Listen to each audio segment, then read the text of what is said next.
ঋতুরাজের আবির্ভাবে প্রকৃতি যেন নতুন করে প্রাণ ফিরে পায়। পল্লবিত হয় গাছপালা, রঙে রঙিন হয়ে ওঠে চারপাশ। সে আবহে বসন্ত মানে আনন্দ, উচ্ছ্বাস আর সংস্কৃতির এক মেলবন্ধন। এই মনোরম পরিবেশকে ঘিরে বিলোনিয়ায় সবুজ কণ্ঠ গানের ক্লাসের উদ্যোগে উদযাপিত হলো বসন্ত উৎসব। বাংলা বর্ষপঞ্জি অনুযায়ী ফাল্গুন ও চৈত্র মাস জুড়ে চলা বসন্তের শেষ লগ্নে বিলোনিয়া শিশু উদ্যানের বটবৃক্ষের নিচে মুক্তমঞ্চে অনুষ্ঠিত হয় এই আয়োজন।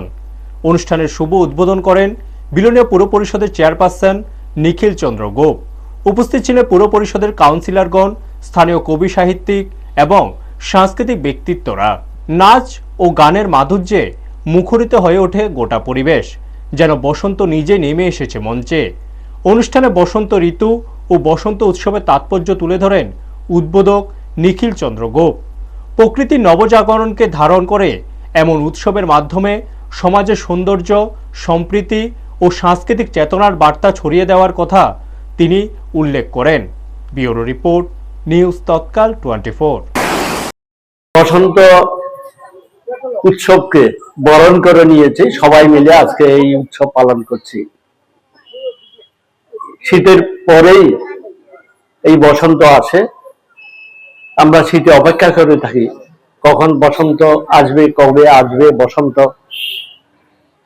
এই প্রকৃতির যে খেলা বসন্ত ঋতু, যেটা প্রকৃতির মাধ্যমে আমাদের জানান দেয় যে পৃথিবী আবার নতুন ভাবে জেগে উঠছে, আবার সে নতুন রূপে সেজে উঠছে এই পৃথিবীকে রক্ষা করার জন্য।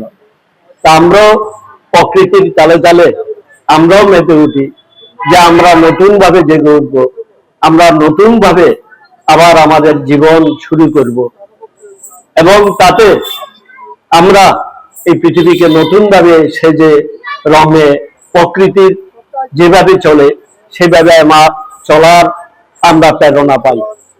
তা আমরা বিলোনিয়ার আজকে এই সবুজ কণ্ঠ সাংস্কৃতিক সংস্থা এই উৎসব আয়োজন করেছে। এই সংস্থাকে শুভেচ্ছা জানাই, অভিনন্দন জানাই।